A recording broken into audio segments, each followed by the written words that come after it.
Welcome back to another video on the channel, and in today's video I'm joined by the one and only, the Walsall legend himself, record appearance maker for the Saddlers, Jimmy Walker. How are we doing, Jimmy? I'm all good, Seth, thank you. All good. Nice one. How we feeling? How we keeping? You're very well, very well. Just back from Holes, so it was a nice, relaxing Holes. Tanned and tired, Nice one. all inclusive. So Yeah. you put a bit of tucker on again, but it's fine. Got no pre-season to run off now. Get a nice bit of sun on you. It's a nice one, isn't it? Lovely. So we'll start with the questions. We'll go back to where it all started, really. So how did we start off and get into football? So yeah, typical kids, ball at the feet all the time. Played from the school teams, played the youth teams, like with my mates. Some great memories from that. But yeah, I didn't think it was going to happen for me professionally. Got to 16 and everyone was getting taken on by local clubs. You know, a lot had been taken on by Mansfield at the time, Forest, Sheffield United and all that, because I grew up around the Mansfield area. Never, you know, there was a lot of scouts getting to watch, but I think everyone said I was too small was the word on the grapevine. So I didn't think it was going to happen. Fortunately, a month or two before the end of the season, when everyone gets taken on for the academies, played against the Notts County side. And I thought it was probably my last chance. We got beat 5-0. And I'm thinking, I've blown that a little bit, but I'd had a good game, but we got beat 5. And in the end, there was a guy called Alan Hill there, who was an ex-goalkeeper, Forest goalkeeper, and he was at Notts County at the time, and he was watching the game. And he actually come and asked the manager at the time who the goalie was, and he went, "What, that useless? I think he's just let 5 in." And he went, "Yeah, I liked him." He went, "You're mad." And anyway, he invited me down for a trial, trained down there for a week, and I signed the last couple of months schoolboy forms, and then went from there really, Notts County. So yeah, it was a great upbringing. No, so just a little question: have you always been a goalkeeper, or did you have any stints outfield? I was a frustrated centre forward. I love centre forward. My one. I was like, for the older viewers, if remembers Nigel Clough. I was like a Cloughie type. He was a 10 before he was a 10. You know, drop in deep and get on the ball. That's basically because they had no pace to running behind, which was me. So I got to a point as getting older, I'm thinking, right, I like it in goal. I love it up front. I'm too small, possibly too small to be a goalie, definitely too slow to be a centre forward. I might grow, so I had to go in goal. Unfortunately, I didn't really grow, but I proved a few people wrong. Yeah, seemed to work out for you, didn't it? Did all right. Yeah, when you look back, did all right. So you spent your youth career at Notts County. Can you describe to me your best moments there, and how was it at Notts County? I was brilliant. Such a good upbringing. My youth team manager was a mental man. Mick Walker.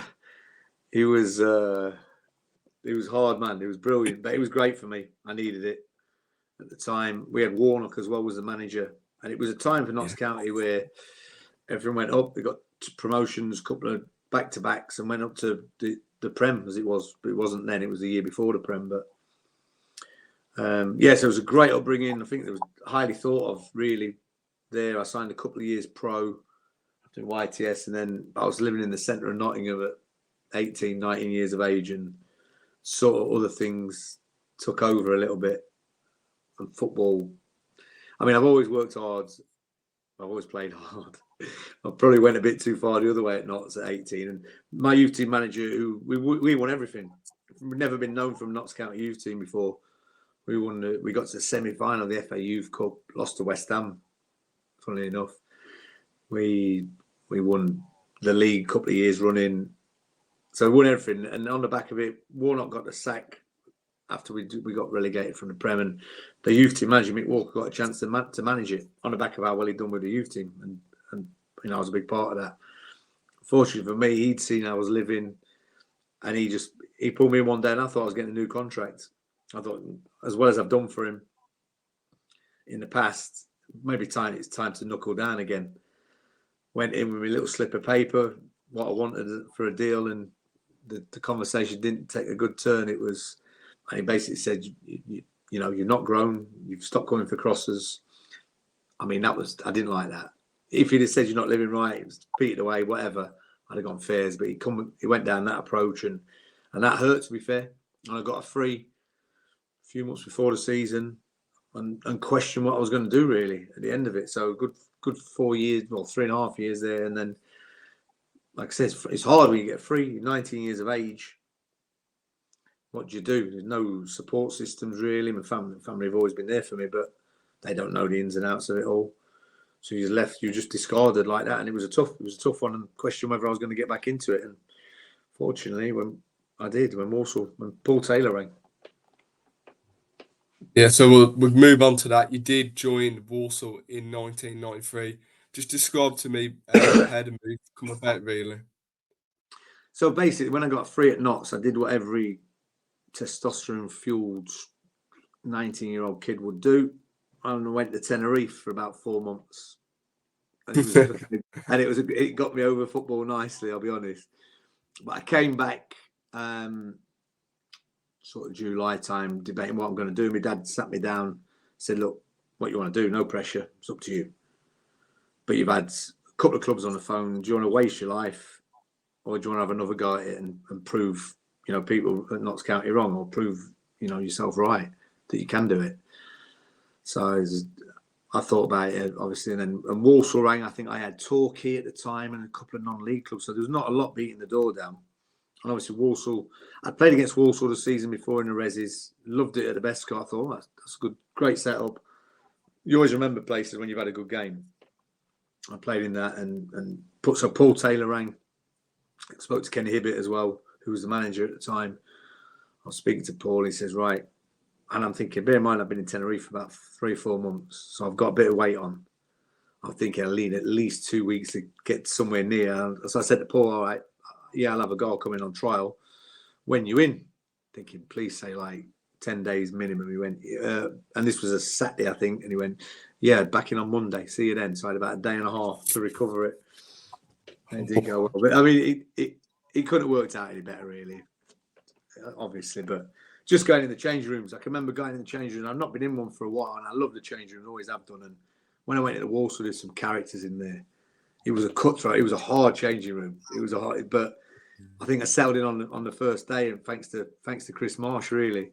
And Tom Bradley's took me in, sat me in the room, introduced me as this is Whack, which my nickname was at the time. And I was like, look, me, I've got a skinhead, about 2 stone overweight, 5'10", I'm alleged to be a goalie. Lads are like that. And then Marshall was out of the room at the time, and as I'm getting changed, I was sat next to Mark. He came back in the room, and I was sat next to him. And you know, people have said it before, but his first words to me was, he looked and had a double take. He went, "Fuck me, son, you took the pressure right off me there." So that was my first introduction to the Mad Dog. And like I said, that change was brilliant. I loved the buzz of it all. All we did for 2 weeks was run, which is not my strongest point. And we ended up I had a row with Kenny Hibbett about the running, and he ended up, you know, he weren't going to take me on the tour to Ireland, but I'd said, look, and he basically said I was a disgrace, which I was. I couldn't run. But I think Kearns had seen enough in me and the bits I'd done. They'd obviously seen me last year, so they quite liked me, and they just said, right. And I had a word with Kenny, and I said, look, throw me in goal. Like, I'll show you what I can do. Like, the back pass rule had just come in as well. I was good with my feet. And he ended up taking me ahead of a couple of other trialists who probably deserved to go more than me on the tour to Ireland. And I played a couple of games out there. And I think I signed under I think his words were, yeah, this is your deal. But it's on the pretense, not the pretense, is that the right word? It's on the provision that you're working towards losing a stone every day. I was like, okay, I'll do that. And then the next game, we played the next game. I had another good game. I'd agreed the deal, and I was going to treat myself to a Guinness, and lads were having a Guinness and chicken and chips. But I'm like looking at Kenny, and he's staring at me. So I ordered an ice water and just the chicken, so he could hear me, just in his earshot. And I pulled the little waitress and just said, look, do me a favour. I'm doing that for show for the manager. Just put me a Guinness and some chips under the table there. But as I was eating the chicken here and drinking the ice water, I'm dipping down and getting chips and sipping the Guinness. I couldn't. And Kenny clocked me, obviously, and I thought I was being clever. But Kenny's clocked me, come running over. Well, I told you, and he went in on me. Turned the table over, turned the chips over, and I think, I've blown it.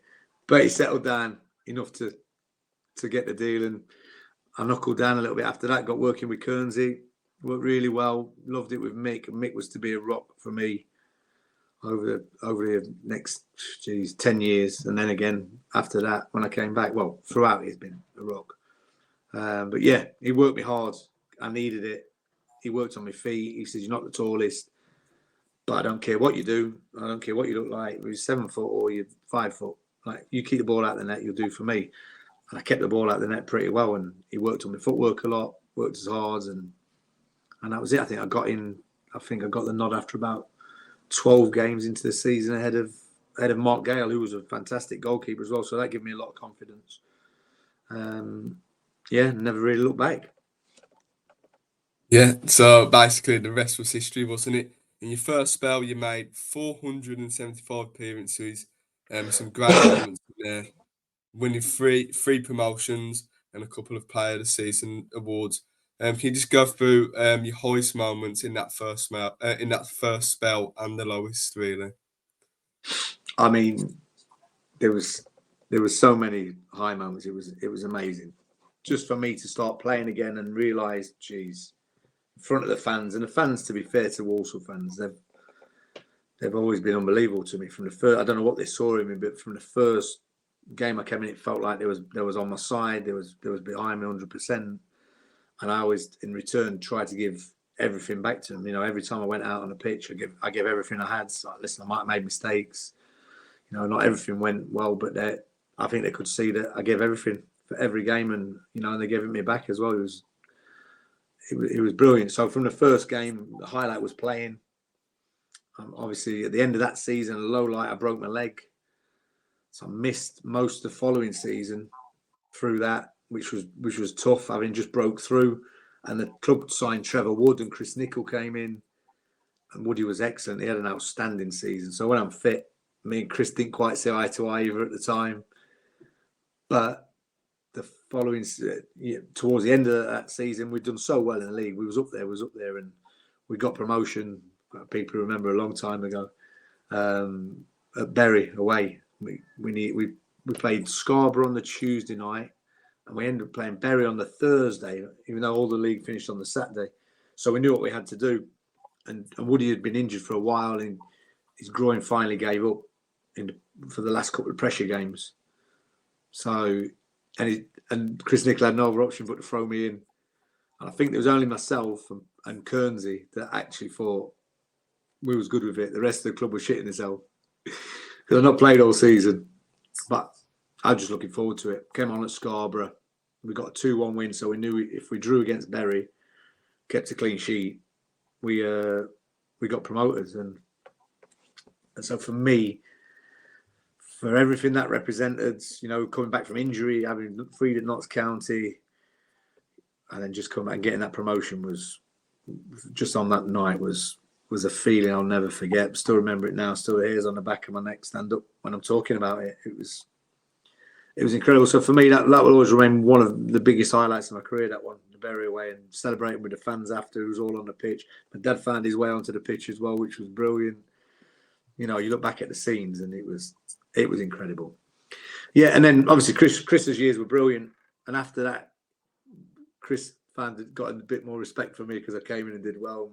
We sort of got on really well after that, and he was an outstanding manager, hardest man I've ever met, and he was just what I needed at the time, and it settled me down and got me right to where I needed to be. So I ended up playing a few, and then obviously Big Jan Sorensen came in after, which was a total change around, but again, another outstanding man, totally opposite to Chris. And that year was probably one of my favourites in football under Jan. We had the cup runs, we played at Old Trafford, Man U. That was my first taste of the big stage, playing against, I think we beat Sheffield United in the cup, maybe Forest and another couple. It was brilliant, and I loved that big stage, and I wanted more of it from there. And that gave me a taste for it, and so that season was a big highlight. Was playing at Man U, and then obviously Ray came in after that. So Ray came in, and again, we did. I mean, at times we just didn't get on at all. But what we did on the pitch, it was incredible. And again, I needed him. I needed Ray. I needed rules. I needed the discipline, and he certainly gave us it. And rebelled a little. He'd throw me back in, but he never was sort of discarded me, kept me in there, and it was great. And so I think that promotion was that season we got promoted along with Fulham, ahead of Man City, ahead of Preston, a couple of other big teams down there. And everyone was expecting us to blow up. We was favourites for the drop at the start of the season. I think it was 6-1 to go down. We nailed on certs to go down. We had about 12 players at the start, but Ray had been clever. Paul Taylor again his recruitment's outstanding on nothing really. Like the lads we signed, Neil Point and Andy Rammell. We had we signed Raki in there as well. I mean, these are top guys, but really good players, all with points to prove as well. Mixed in with Keatsy and players like that. It was a good side, and we was very tight knit, really tight knit, as tight knit as I've ever been in any changing room that season.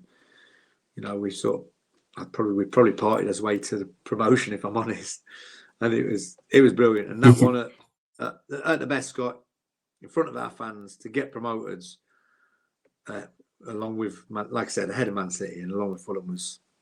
And again, you look back at the pictures, you see everyone on the pitch, and you just see, and you think of it at celebrations after, and just what we achieved together. That was outstanding. So, them two are massively high in my, memory bank. And obviously, then we got promoted, like I said, but we had a great effort in the champ. Just wasn't quite equipped to stay up. Took it to the last day. So disappointed, like devastated to go down. So there's a low. But then what it brought the next year, lots of highs and lows throughout the season. We didn't think we was going to do it, but then obviously we got to the playoff final at Millennium, and again, so those three promotions, unbelievable. Like second to none. I can't even describe how good they was. To be fair, and fortunate enough to still remember them clearly and vividly, and just things that hopefully will last with me forever.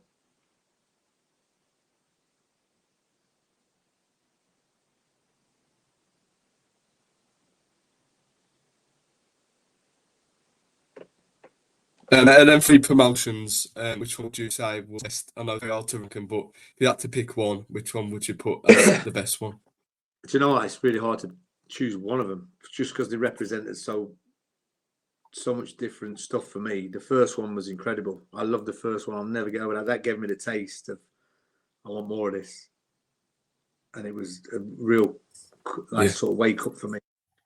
So that's what that represented. And my first taste of glory after getting released. The second one was because we were so tight knit. I think the one that stands out is Millennium, because just the whole build up to it, and it'd been such a tough season. That season we was not favourites to go back up, but we was fancied to go back up. So we had things to prove again, and it was a tough season. Things didn't go well for us all season, and we battled. So to actually get to the Millennium and win that, I didn't have the greatest of games, I'll be honest. So that taints it a bit for me, but not a lot. The lads got me out of it. So we won the game, and I think for everything what it represented, and 20-odd thousand Walsall fans there, the whole town stopped for it. And it was young and old. I think for everything, if I had to say one, I would probably go that one, but I don't think I can go against the other two as well. Yeah, if you could go into more detail on that one, because I think we played Reading, and they'd spent a lot of money that season. They had Alan Pardew as manager, I believe. So obviously we were the underdogs going into that one. But did that upset? Did that have no impact on the team morale, or was you still confident you was going to go and get the promotion? Listen, you're as confident as you'll be. You're in a final. but there's always part of you thinks, you know, these are good sides. I get it. It's always tough to win something like that. But we, you know, like I said again, we had a real good, solid team spirit. Some good players in there, you know, who've been there, seen it all. I roomed with Ian Brightwell the night before that. You know, he'd been at Man City and top levels for years. With Super Donny Goodman in there as well. You know, players like that. You know, we fancied ourselves. We fancied ourselves. We knew it was a good side. He'd not really clicked throughout the season, but we knew if we turned up on the day, we had a good chance. But there was good. There was a good side. Like I say, this time Big 85 Ash as well from us, and we knew all about Viv because he was player of the year for about 3 years running for us before that. And you know, so we knew it was going to be tough. We knew it was going to be tough. I didn't help the cause. I think I was probably overhyped and really inexperienced at them big games at the time. Just got a bit overhyped, and Jamie Curtin, who was always my nemesis, always scored against me. Hated him. And he's gone for a volley, gone to smash it, scuffed it into the ground really slowly. And I've been caught in two minds whether to stick it and make a perfect save or just get a block. If he'd have smashed it, I'd have just blocked it. It'd have been fine. Because he scuffed it, I think, right, I'll stick this. And it ended up not quite sticking and ricocheting off me back and like literally crawling over the line. I was like, oh. But the lads, like I said, they dug in, and we were backs to the wall again. And Ray was really clever how he built that team spirit, and we had such a good team spirit in there. We knew we could bounce back, and I think Super Dom was on there doing the work of three men. And when we took it to extra time, and Byfield was on the pitch, we knew there was going to be tired. There's plenty of space for Daz to run in behind. Daz was a good player, load of pace. And I didn't realise at the time, and Daz spoke about it since, but I went up to Daz on just independently, like, right. And I fancied him strongly. I said, like, you get the winner here. You get the winner here. They're tired. Just look to go in behind. Look to run it. Get the ball running behind. Every time I get it, I'll try and find you in behind. You know, I didn't know it at the time. About 6 other lads had gone and said it as well to him. Saying it's more or less the same thing. So there was something written in there, and we felt it. We thought as long as we knew we could keep them at our ends, you know, we had a chance down there. And you know, the only thing I'd say, Daz cut inside on his left foot, and we're going, oh no, pass it, not your left foot. And he smashed it. He's never hit a left foot so sweet in his life. And it's caught Phil Whitehead, I think, was the goalkeeper at the time. Caught him out. He was a little bit high. Wasn't expecting the strikes to be so good. And Daz's lash one, and by the time he could move, it was past him and in off the near post and in, and that was it. We was never going to lose from that. Yeah, so obviously the 3 promotions you won with Walsall, some really good managers under there. Can you describe all the managers you've worked with? You know, the likes of you, Chris Nichol, Ray Grade. I know you've already touched on it a little bit, but still a bit more insight would be brilliant. But it was brilliant for me to see. There was so different characters, all of them, all different rules. You go from, like I said, I love Kenny Hibbett. I owe Kenny so much, and Paul Taylor. Paul Taylor was excellent. You know, I think he doesn't get the credit he deserves for some of the players he brought in and how he managed everything behind the scenes, and how he managed the budget and everything. He was outstanding. I hated him at times because I wanted obviously the better deal, but Paul Taylor behind the scenes was excellent. But I love Kenny. I owe them two so much for bringing me in and giving me the opportunity in the first place, because without that, then none of it happens. So it was sad when Kenny went. Obviously, Chris Nichol came in. Chris Nichol was, I mean, the guy was ahead of his time. It was an absolute. We called him a lunatic. He was a maniac. But he was the hardest man I've ever seen or known. He'd just stare at you, and you'd like, oh my God. Even when I saw him like later on after we finished playing, and fortunate enough to meet him a lot of times as well before he got ill. And even then, I was like, right, Gaffer. I was off shitting myself of him, but he was just now. But he was so ahead of his time. You look at it now, and you look at, you know, sort of a 4-2-3-1, if you want to call it that. I'm not big on formations because it's a setup, and Chris had this. He had a setup out of possession, fantastically well. You'll sit in. They call it a mid to low block now. We'd sit in that. It wasn't then. It was just how we defended. We'd sit in there. We'd entice the ball across, and as soon as we won it, we'd get aggressive when they went into the areas we wanted to send them. And as soon as they got sucked in and came into them areas, we'd win it. Midfield two had to be tenacious. We were compact. They were expected to keep a high line. I was expected to. So everyone knew the role. I was expected to be high behind it and sweep up everything. And when we won it, it went straight into Kev Wilson, who's probably at that level the best number 10 that's ever been.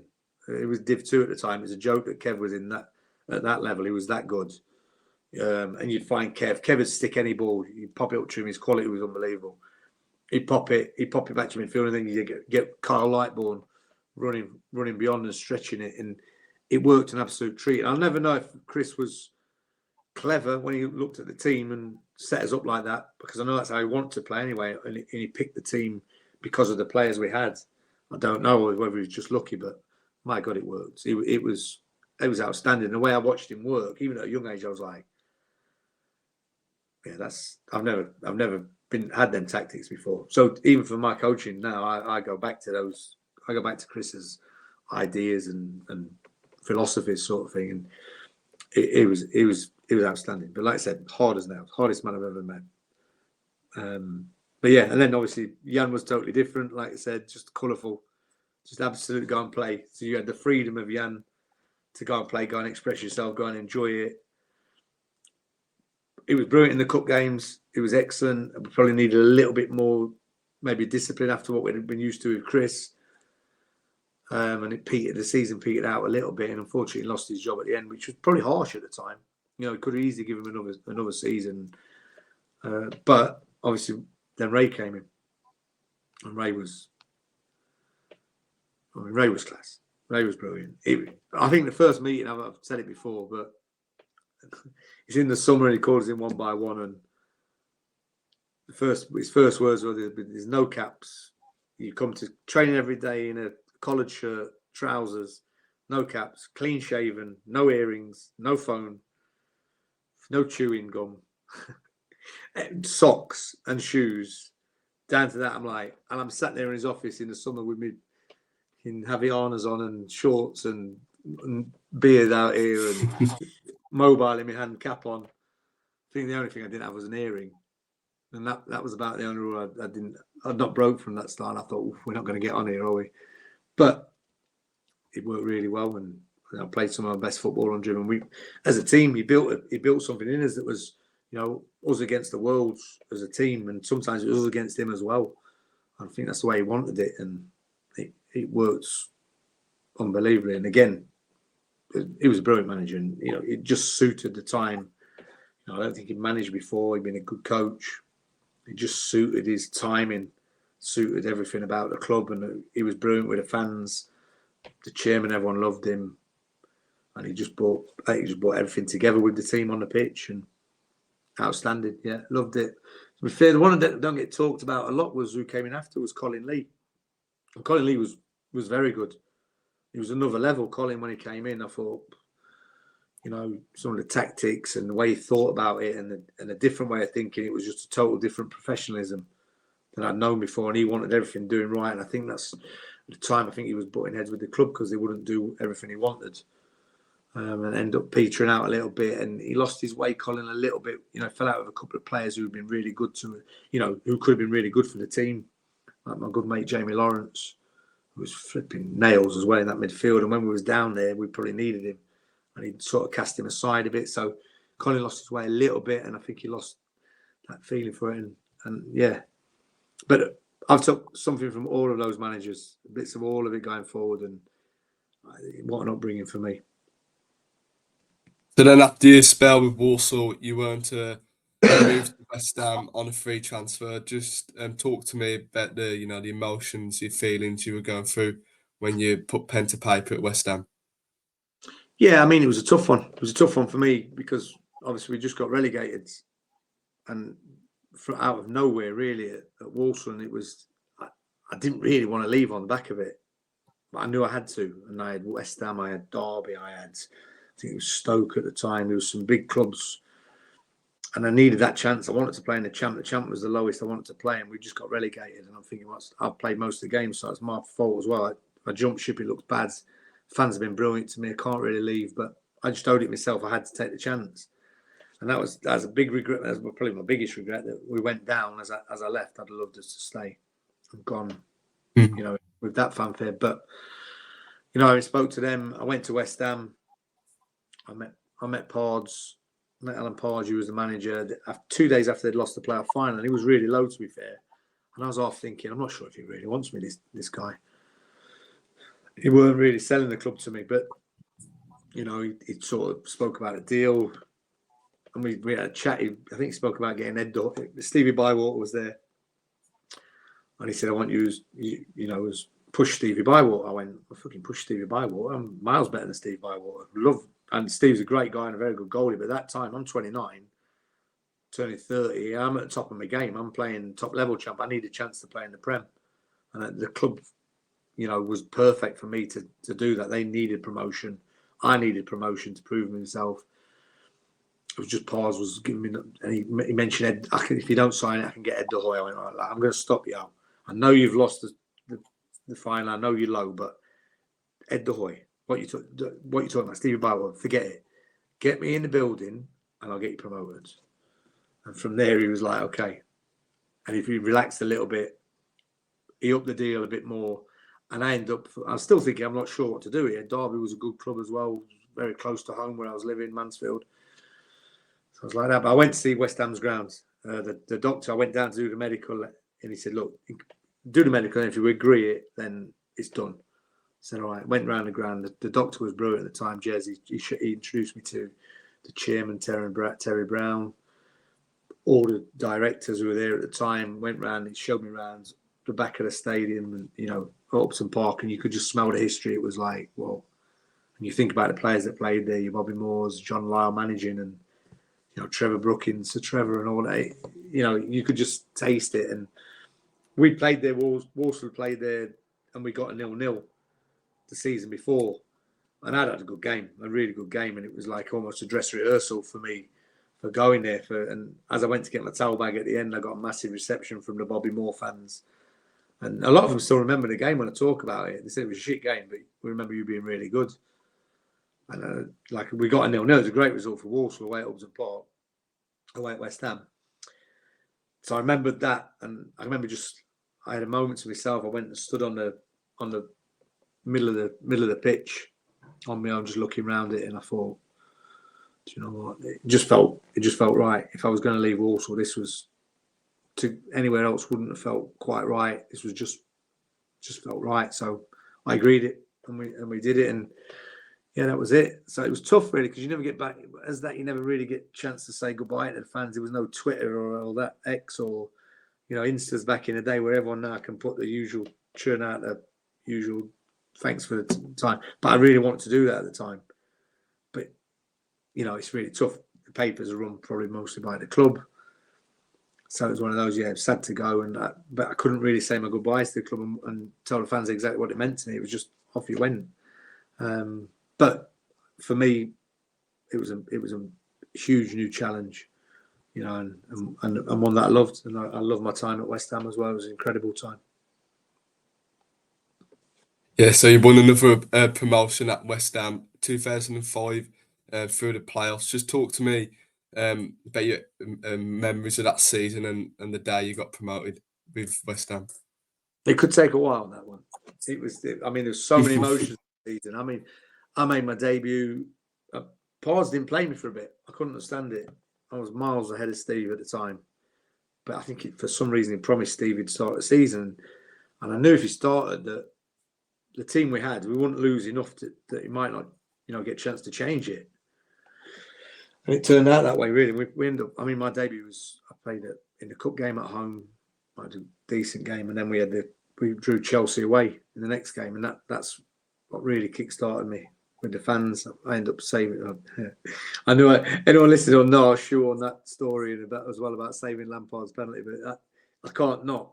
And that was my away debut. 8,000 West Ham fans behind us. Didn't have a clue who I was really. Not had a look in so far.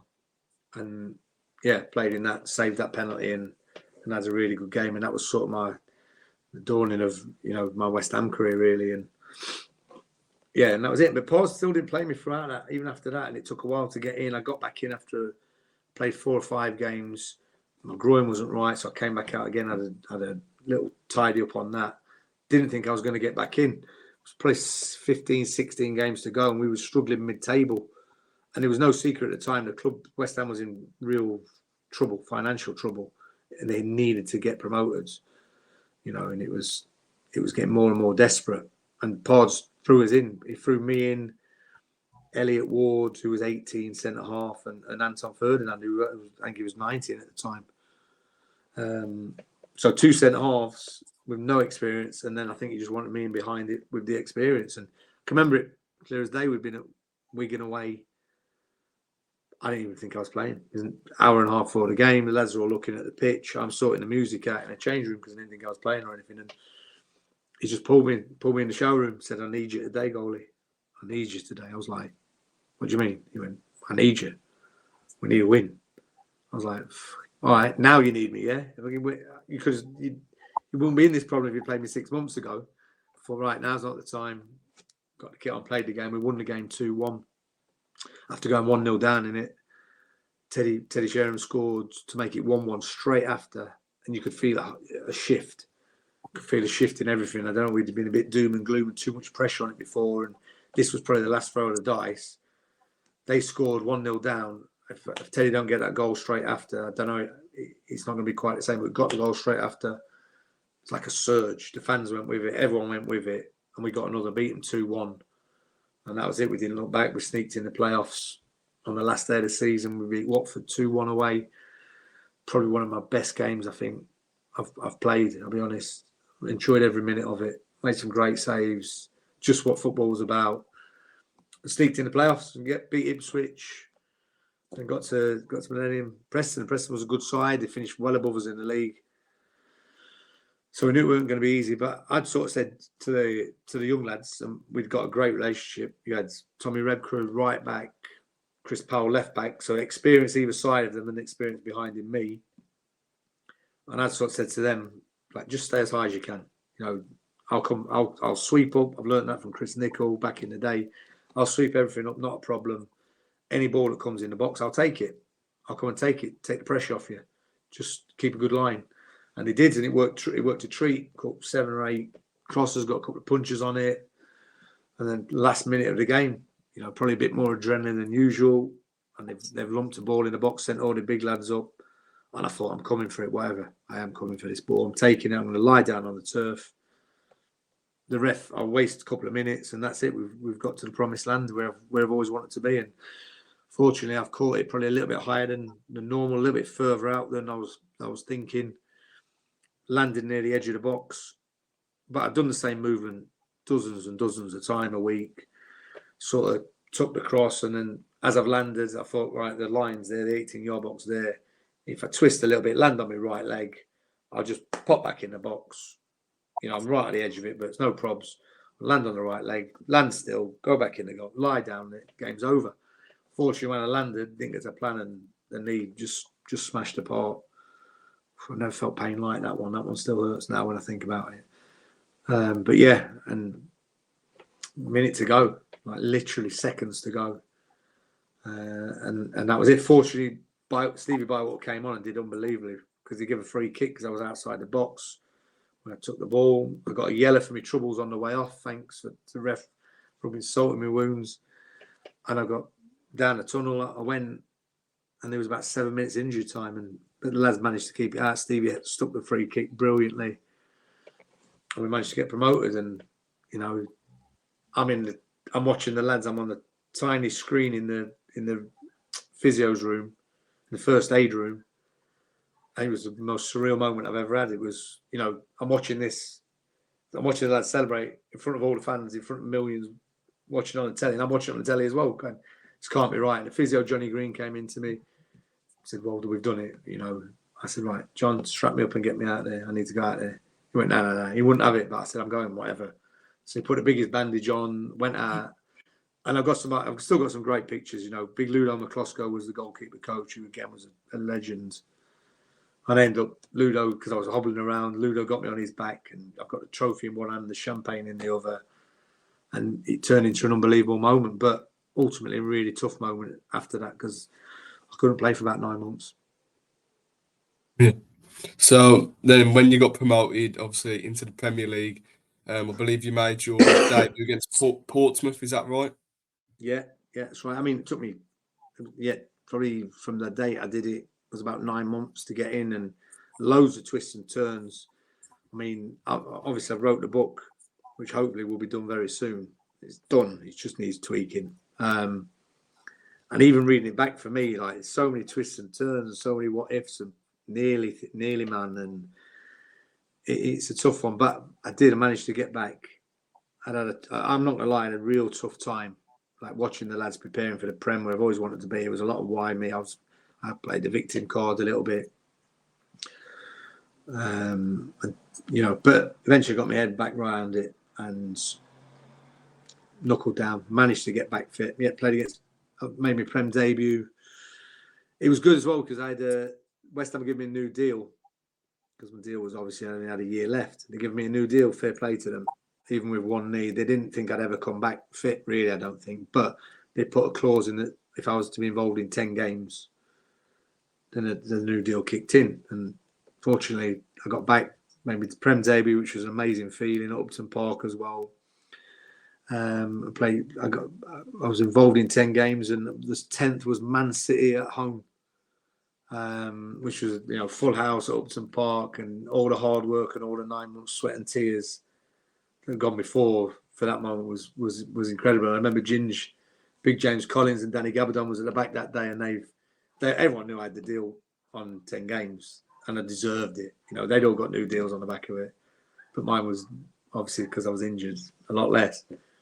But then as the whistle went to the 10th game, Big Ginger and Gabs would turn around and give it that one. And we had a great game. We beat Man City 1-0. I got man of the match. And that was what football was about for me. And then we had I was fit for the playoff, for the FA Cup final at the end. It was a weird one because Big Shaq Hislop was playing, and normally the second choice gets the cup games, the first gets the Prem games. It was a little bit different for us. Shaq was playing in the cup and I was playing in the Prem, and it was who's going to get the nod at the end of it. And fortunately, Shaq got the nod 2 days before the FA Cup final, and to say I was distraught, devastated could be the biggest understatement of all time. Yeah, so we go on to that FA Cup final now. I've watched the game back, and obviously Steven Gerrard scoring virtually the last kick of the game to take to extra time. What was the devastation in that? Well, here's the kicker. Here's the hardness, because it was a year to the day since I'd done my leg in the final. Yeah. A year to the day. So I'm leading up to this going, Pods, you have to play me. It's fate. Like everyone's wrote me off. I'm out. I'll never get back fit. You didn't think I'd get back fit. The club didn't. No one thought I'd get back fit. I'm fit. I'm ready to play in it. We were in the cup final the same day.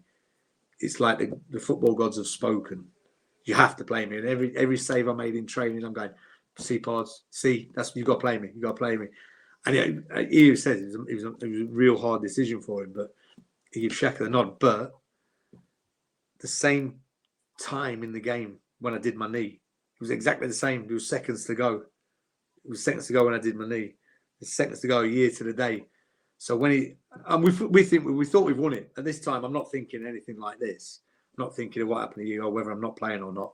I've got Matty Etherington that sat next to me, Teddy with me, Big Ginge has come off. I know Big Ginge didn't start. Matty came off. But we're on the bench going, this is massive. Come on, we've won this. This is enormous for us, enormous for the club, and we're buzzing. We're waiting on it. The tannoy went off minutes injury time. Scaloni panicked, sent the ball when he should have let it run out, or banged it in Rose head. Went up the pitch, just got launched in, headed out, and it's obviously dropped to Gerrard, and he smashed it in that bottom corner from 40 yards. I mean, it was an unbelievable strike. It was an unbelievable strike. But as I'm sat there, like everyone's devastated, my first thought is no. But as you sat there, as the seconds develop, I'm going, that was my moment. That was my moment. Mm-hmm. It was like it was written. It was like it was written. And probably the wrong thing that hurts me the most is I'll never know if I'll save it. I say I'll save it. That's my game low down. From 40 yards, I don't care who hits it. I'm getting close to it. And Big Shaka was a great goalkeeper, really good goalkeeper. But he's a big lad, and that's not his game low down. So that's all going through my mind. Probably thinking, I've got to put it to the back of my mind because we've got injury extra time. So I get round the lads. I couldn't come on because we made enough subs, so I weren't coming on. I knew this because otherwise I'm thinking, right, penalties. That's my next moment. But I couldn't come on for them because we made the subs. I was like, so I just got round the lads, and it just in the end it wasn't meant to be. But that's probably the toughest one for me because I think I save it. I'll just never know, and that just changes the whole of history. But like I said, I'll never know. But I mean, to be involved in that cup final was incredible. Probably one of the best cup finals in modern history. I would have said it was an unbelievable game. To go all the way to penalties, it was tough to lose. Tough for the lads to lose it. Yeah, like you say, to be that close to win a massive competition like that must have been, devastating. Well, if we move on to some of your more enjoyable moments, is there a particular moment that you enjoyed at West Ham in your 5 years there? Oh, I loved every minute of it. It was amazing. Listen, highs and lows, obviously. Didn't play as much as I'd like. And I should have done, really. But obviously, after I'd done my knee, I got back fit, felt great. That summer then, probably did a little bit too much through the summer. And I came back the following season and I felt great in goal. I started most of the games. I think we played Olympiacos away, PAOK away. We went on a tour to Greece. I played in them and I thought, I felt really comfy at the level.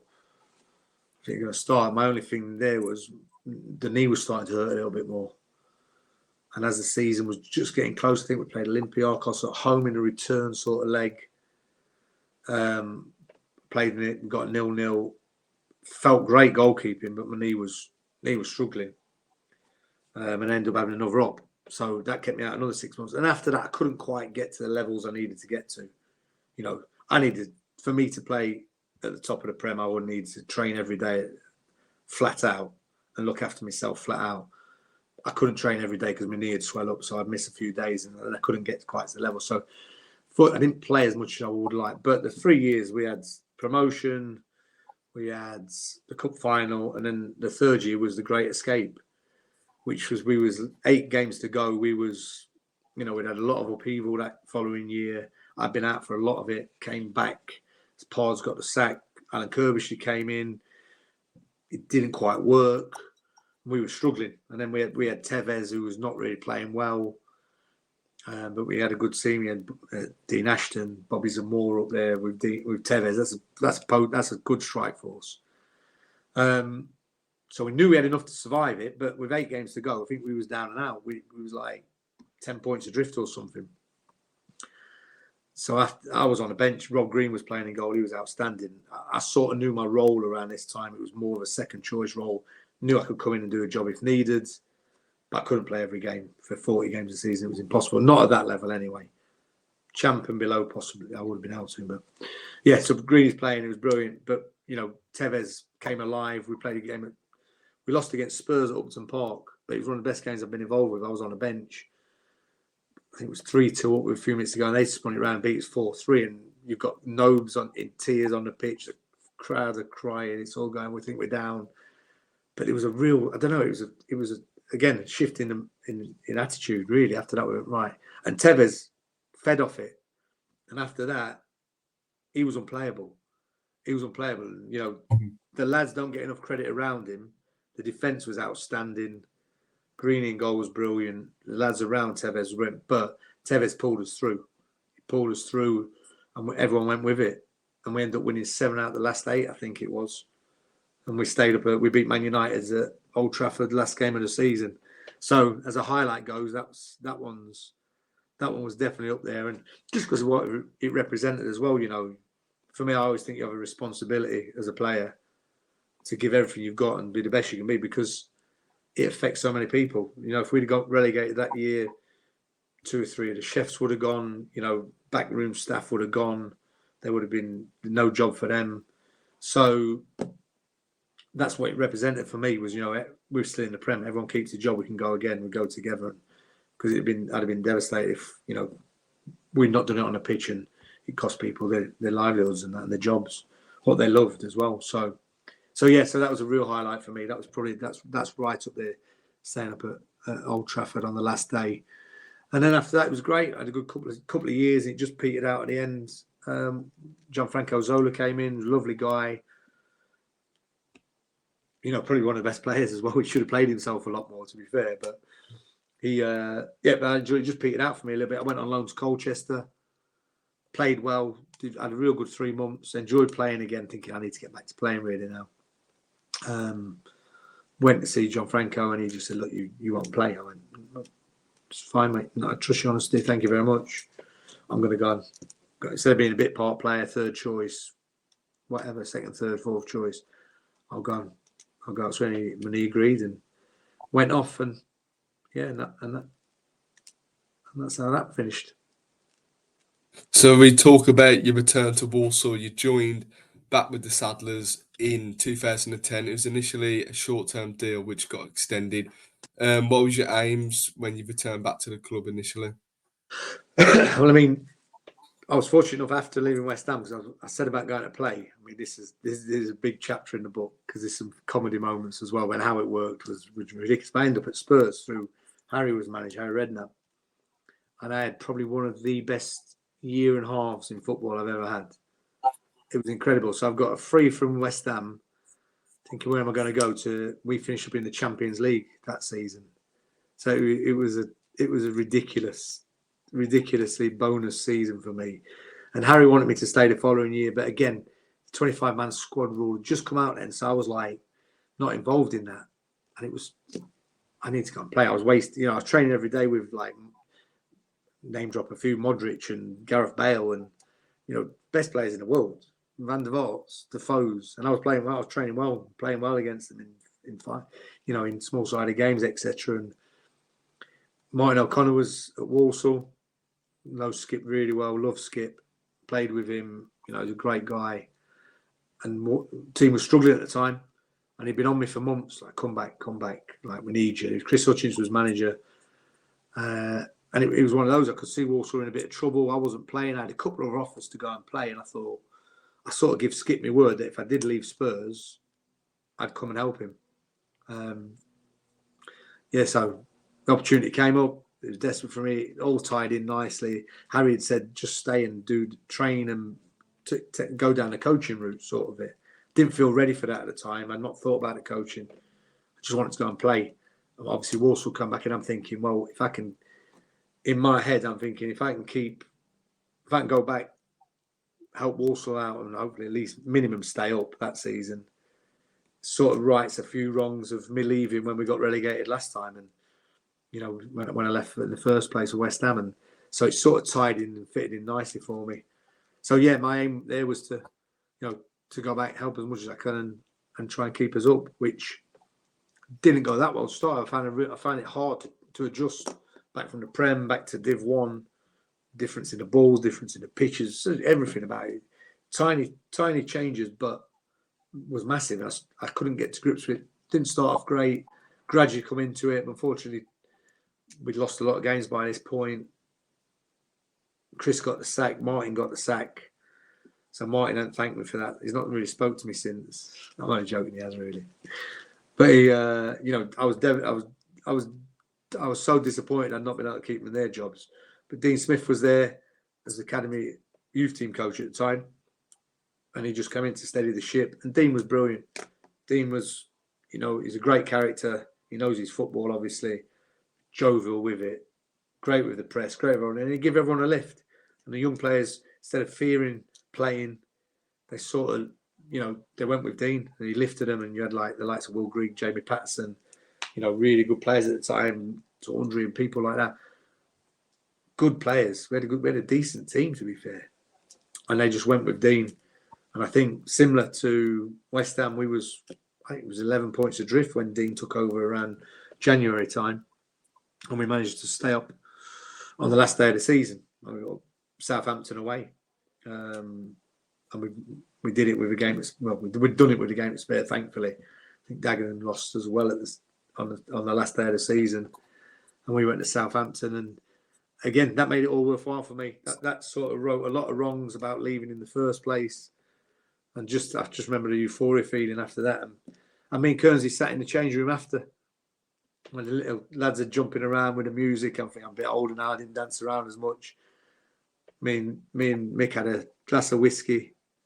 Said, "Well done, good job, well done. We've kept us up." And he went, and Mick says, one more throw of the dice, one more year." I was like, should I, shan't I? And I thought, well, if it is going to be my last year in football, my last year playing, which I was getting to that stage, I can't really go anywhere else again. I can't leave and go somewhere else. It just wouldn't be fair. It wouldn't feel right. So I agreed to do another year, probably with Mick there, and then over a glass of whiskey, and then sorted it out with Dean after that. Lovely stuff. And I think it might have been in that season, correct me if I'm wrong, you actually went on to equal the record of Colin Harrison against Bournemouth in a 2-2 draw. And a week later, I think you broke the record away at Brentford in a 0-0 draw, keeping a clean sheet. What was the emotions, going through your head? Yeah, I mean, what an achievement! I suppose when I thought about it, I never even thought of it, to be honest. It'd not been part of the thinking of signing. I didn't even know about the record or anything. But during that season, it's sort of been muted, and the press brought it up. I know I played 500 games, and I think the press brought it up, and Dean might have mentioned it. Said, keep yourself going. You're right near the record. I was like, I never thought of that. Okay, well, that's some legacy. What player, Colin Harrison was as well. So to have that mantle of the highest player at any club is a fantastic legacy to have. So I'm delighted with that. Yeah, and like you said, I just remember Brentford away. The lads all came out in the t-shirts, celebrate. I thought, there's no way I'm losing this game. Not on the record when I broke the record. And yeah, we got it fitting, clean sheet. The lads dug in away at Brentford, and we got a 0-0. And for me, I think we probably took another few hundred fans down than we would have, because it was the record. And just going after the game, got the clean sheet. I tried to focus on the game more than anything started, but when the final whistle went, just like, wow, okay, I've done that. And I went straight to celebrate with all the fans, tried to shake everyone's hand. They was all singing. I think Kearnsey's first ever words were to me when he speaks about when I came in, he went, "Who's the little fat fella?" That was his first words when he seen me walking across the pitch. So all the fans had heard this before, and they're all singing, "It's just a fat lad from Mansfield, fat lad from Mansfield." So the fans were all singing, and it, so I tried to thank every one of them, and that was a special moment.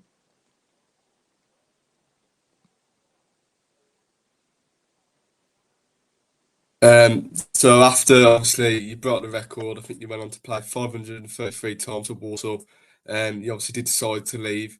What were like your emotions with that? Obviously, your career drawing to an end. So yeah, just talk to me about that.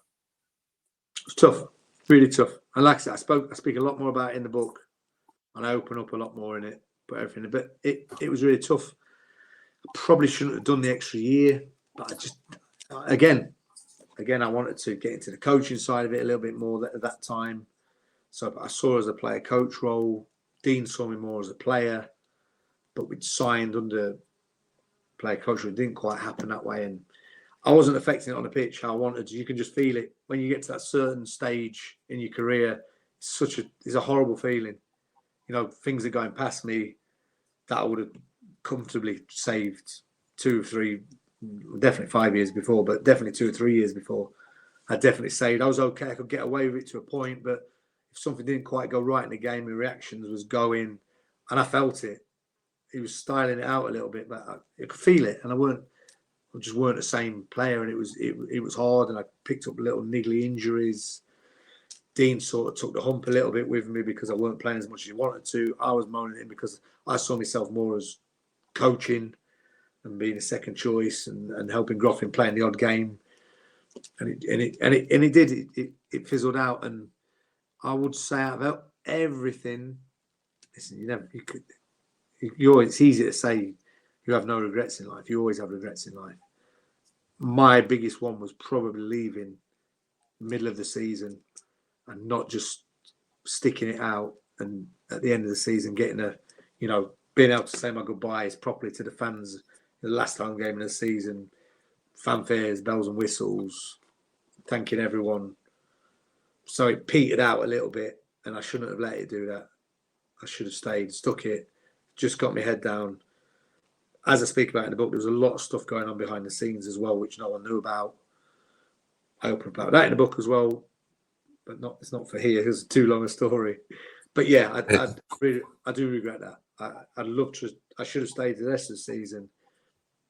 Took the handshakes, took the plaudits, thanks to everyone, and left like that. And it would have been a fitting end, but just left a little bit too early. So obviously, after your playing days, you did go into a bit of goalkeeping coaching at clubs like Ipswich, Sunderland. How different is it from being a goalkeeping coach to an actual goalkeeping player on a regular basis? The only difference is you don't get to play.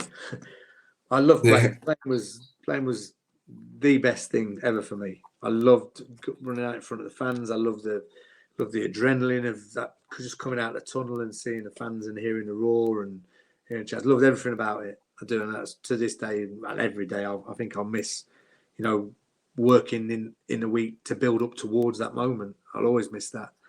If you can bottle that feeling of that adrenaline as you're walking out onto the pitch, having had a good week's training, ready to go and do battle in front of your own fans who are with you, singing your name, you'd be a rich man. It's the best feeling of all time. So to be fair to the coach, it was a good second. It took me a while to adjust. I was lucky. I went straight in at Peterborough. I left Walsall, like I said, under a bit of a cloud. Hated doing it that way, and I had no idea what I was going to do in the future. No idea. And Darren Ferguson was Peterborough manager at the time, and a good friend of mine, Barry Richardson, was the goalie coach. He left, and he gave me the heads up. He said, "Look, they're looking for someone who they want coach, but they want if he can play, if he needs to play or train the odd time, maybe play the odd game, you can do it. You'd be perfect." I was like, "Well," so brilliant for a heads up. Went to meet Fergie. Fergie was great. I loved Daz. I lied my arse off to him. Like he said, "Have you got your badges and that?" I had a zero. But I told him, yeah, I've got everything. I've got everything. Of course. So I ended up, he took us on that role, worked really well, loved it, really took to coaching, loved working with Fergie, loved working with the staff. Gary Breen was there well, he was an absolute legend. And I learned so much about coaching the first 2 or 3 months, and it was just a natural progression for me.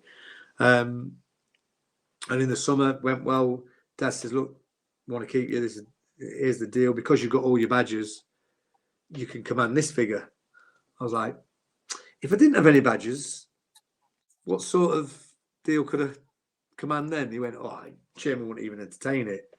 I'm like, "Oh, it's good job I've got them all then, isn't it?" And I'm thinking, I can't lie to Daz. I liked him too much. So I pulled him a couple of days out. I went, "Look, I'm going to be honest with you, because it's going to come out." And he went nuts. He went mental, to be fair. And he said, "I've got to face the chairman now. I've got to go and tell the chairman."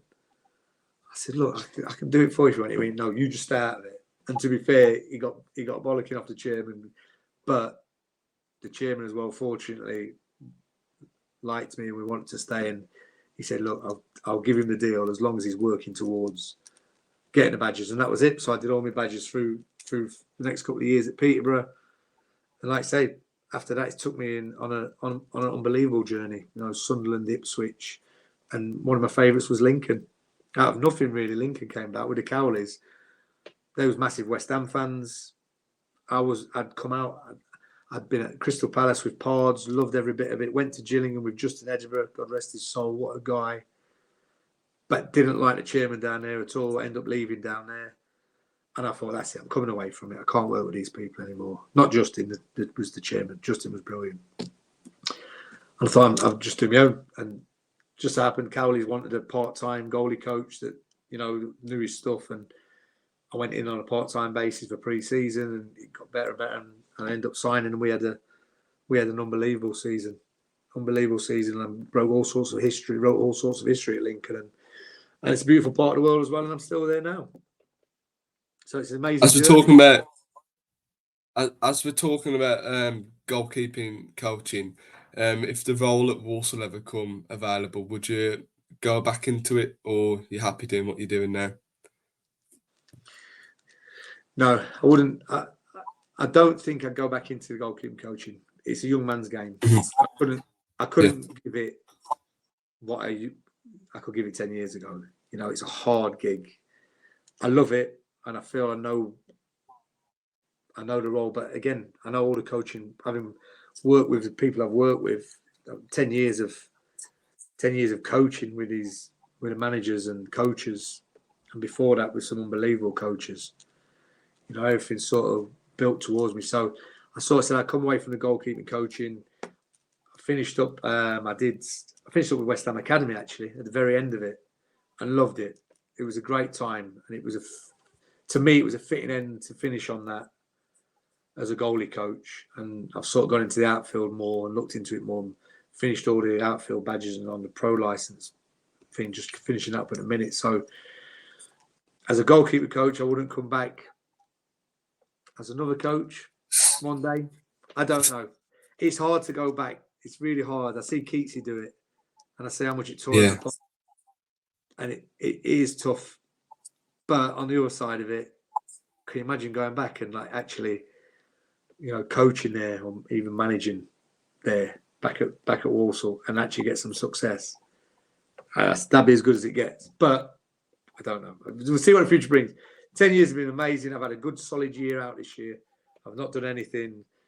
I've finished all, like I said, I've done the pro licenses, the pros license. So I've got all my badges there. I wanted to take a year out and do that because it's really hard while you're in a club to do it. I worked with the West Ham women for a year with Paul Konchesky as manager. I did the assistant manager role. They loved it. It was brilliant. It was great for me to learn the coaching side of it and coach 40 players and look after each one individually. And so that was a good learning curve for me. Like I say, I'll take a year out. I've done a lot of courses. I'm trying to finish the book. The book's going to get finished. And then we'll see what happens in the future. Maybe not this season. Maybe towards the middle of the season, I'll start getting that itch. I want to scratch again and get back in it. But at the minute, I love doing what I've done for the year, the hospitality stuff. You know, I get to go back to the Bescot and do some stuff there and watch the games. I'm at every West Ham home game. West Ham are amazing to me. You know, they give me loads of gigs. I do the hosting down there, and it is great. It is great. So I will get the itch eventually. I know, and I want to scratch it, getting into coaching and management possibly. But I'm just waiting on getting those because if you're doing that, you have to be 100% on it. I know that. I'm not quite ready for it at the minute, but get what I need to do out of the way now. Get the book done so everyone can see the story, lay it bare, and you know, so far it's been a fantastic journey. See how this year goes, and we'll go from there.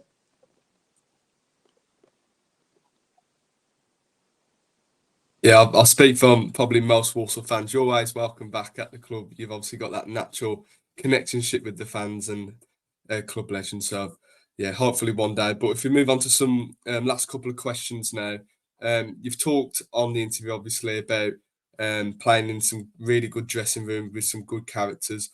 Who would you say is the funniest player you've worked alongside? Well, to be fair, you're right. Some of the characters are unbelievable, and that's probably one of the highlights of my career is just being around them people. You know, from the top of the tree to even when I was in Div 2. But I mean, Marshall stands out for me because he was just great in the change room. Loved him. Such a good guy. Still good friends to this day. Love Marshy. Johnny Hodge, if you remember him, possibly the worst roommate I've ever had, but literally the funniest. He literally had ADHD, but like the top scale of it. It was hard to room with him before big games. And you got Keatsy and him, his little sidekicks. But it was brilliant. And the stories on the back of it and the memories we made was brilliant. But even going up, like you got West Ham, you had some unbelievable characters there. Bobby Zamora was probably one of the funniest guys I've ever met. But, you know, Anton Ferdinand, he's got terrible banter, but he's really funny with it. And he's a great guy. And now I go back and do the hospitality stuff, like say at West Ham, and I get to meet up with the guys, you know, every home game, and we just have a bite to eat before we go to work and meet the fans, etc. But just to meet them, we just crack on about the good old times, and the stories come out. And guys like Rufus Brevitt, who I roomed with in my first stint at West Ham, was probably one of the funniest lads I've ever met. It was unreal. So yeah, so to be able to do that with them now, and we all meet up and we just go, it's the same routine and make the change, is incredible. And the same when I meet the Walsall lads, meet Marshall, speak to Marshall, we're in the group on there. You know, Charlie Nattermark's not changed either. He comes up with some of the worst jokes I've ever heard on there. And the lads like, jeez, this guy don't change. But he's hilarious with it. He's brilliant. It's the characters you need. And so, yeah, out of all of them, you'd say them I've mentioned. But you know what? Some really good guys. So we'll talk about, obviously you've mentioned a few players you've played with. I know this might be a hard one, so mention as many names as you want, but who would you say is the best player you've played alongside?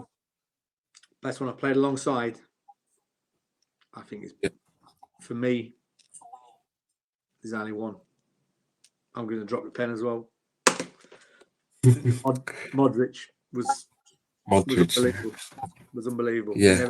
I didn't see the kid give the ball away in training or a game for about a year. You just roll it to him. There were 5 people around him, and he just had a knack of moving it. And one of my good friends worked at Inter Miami when Busquets went there and Messi, and he said he's never seen anything like it. He described it like they've got 20 eyes. They know everything, what's around them. And that was Modric. He knew everything. But I mean, Gareth Bale was there coming through. He was ridiculous. He was ridiculous. And then West Ham, who I loved, you know, one of my good friends, sat next to him in the change room. You know, I had many a night out with him as well, to be fair. He was a good wingman, but on the pitch was absolute Rolls Royce, was Teddy Sheringham. He was class. He was a class act. He was didn't really have blessed with loads of pace. Didn't need it because he was 5-6 steps ahead of everyone. He knew what was going to happen before it happened, and he'd just find himself in there. And before anyone knew it, he'd played a pass through. He'd finished the ball, and no one had even seen it. He'd go, "Oh, that was good." But special players, you know, real top players, they see them things. It just comes naturally to you. I don't think you can coach it at times. You just got to try and get them in the right areas, and then it takes over. But I think out of all of them, for me, was Modric was class. So finally, obviously, new season is upcoming now.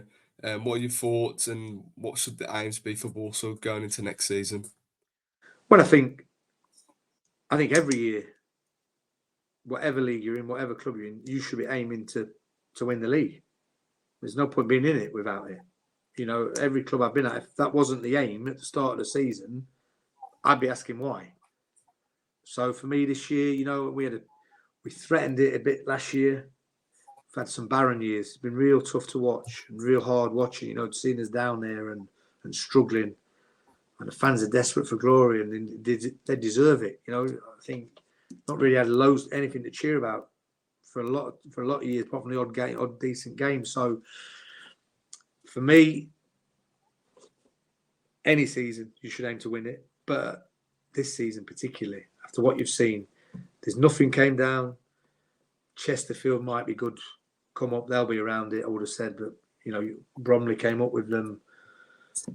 More teams came down who you wouldn't think are going to be massive. Port Vale might be okay, but there's no one in the league that you'd say really scares you. Notts County will be goods, Chesterfields, teams like that. But for me, we have to be aiming. I'd be aiming to win it. That's just a given for me. But I would take on the back of that a minimum of a playoff spot, and give the fans something to cheer about. Did you come across Matt Sadler with your time at Walsall or not? Did you? Yeah, played alongside him. Yeah, played alongside him for. How's he as a character? Guy. Yeah, real nice, solid, dependable. Everything you see, you know, he was focused, he was driven, he was solid. Even to the point the club couldn't afford to take you away the night before games as a team. And Sads had asked Dean, I think it was a couple of them, Alex Nichols, real professional guys. They'd asked Dean, can they go up the night before? And they booked their own hotel near where we were stopping for pre-match and stuff the next day, and they'd be up there the night before doing it. Right, and that sums Sads up for me. You know, a real professional guy, good player as well, and you know he's got Daz Byfield in there with him as well. And I just hope it works for him. I really do, and hopefully the fans, we get a good start, we hit the ground running. We've already signed a good player in the boy Larkin. That's a good signing for this level. You know, you put him with Comley. I don't know how they're going to play it. I'm not sure if Sads knew his best way to play last year. You know, but now he's had a year in the job. I think you've got to nail 2 or 3 systems. You can be flexible in it. You know, and out of possession, it all changes now. You've got to find that way to get that blend. I was disappointed to see Hutchinson go, I'll be honest, because the way I would have played, he would have been coming off the left for me, a bit like England trying to do with Foden. But then you've got Gordon as a natural winger going past him from left back. So I'm disappointed. I like that dynamics of Hutchinson coming inside and Gordon going behind. But it depends what they want to play, you know. And Larkin's a good signing. You put him and Comley in the middle there, you know, even Airing even. You've got 2, you know, you've got a good base. Goalkeeper situation obviously needs sorting. So they've got some work to do. Got some real work to do. I'm not sure with Danny Johnson's situation and people like that. So there's some real work to do behind the scenes. Hopefully they've done it. Hopefully they've got that plan in place, which no reason to think they wouldn't have. Like I said, Sads was, you know, as a player, he was professional and so driven. So I've no doubt he'll be looking at that from before the end of last season and what they want to do going forward. But yeah, I think with what's in the league and what as we deserve as a club, now is the time to go and kick on. And I'd be aiming to win it, 100% be aiming to win it. I'd take the playoffs and go up through the playoffs. Absolutely. So final thing for end the interview, like you've mentioned in it, you've got a book coming out. Do you want to just talk about that, when it's coming out and where people can buy it? I'm gonna show you this so you can take the piss. This was the flyer for it. Do it slowly. Class that. Unique. Yeah, do you know what? It's one of the, honestly, to write it, it's been therapeutic. I've laughed at it a lot. I've thought what an idiot I am a lot. There's some sad times in it, and you look back and you think, okay, you got through them well done. So it's not just jovial. I wanted to keep it more light-hearted, but it's obviously I've laid everything bare, and there's things in there, you know, that I never told anyone. Fans wouldn't know it. You know, obviously leaving the Walsall that time is more in depth about it, and the times at West Ham is great, and it's been great to join up the dots from the first book I did when I was there, from a testimonial. So it all goes on from there, really. So yeah, I'm looking forward to going out, and I'm not looking forward to it getting out as well, because I might just get it out there, do some promo, and I'm going back to Tenerife for a couple of months. Love it, Jimmy. Absolute pleasure having you on the channel. You're welcome. Absolute pleasure. You know, like I've said in the interview, you're welcome back anytime at Walsall. We respect you at the club. Massive fans' favourite. So that means thanks. It means the world to me. The fans always have. They've been outstanding over the years, and so thankful for their support as well. And it's great. I love going back. It's great to be back there, and I hope we get the success in the coming years that they deserve. Nice one, Jimmy. Up the Saddlers. No, the Saddlers.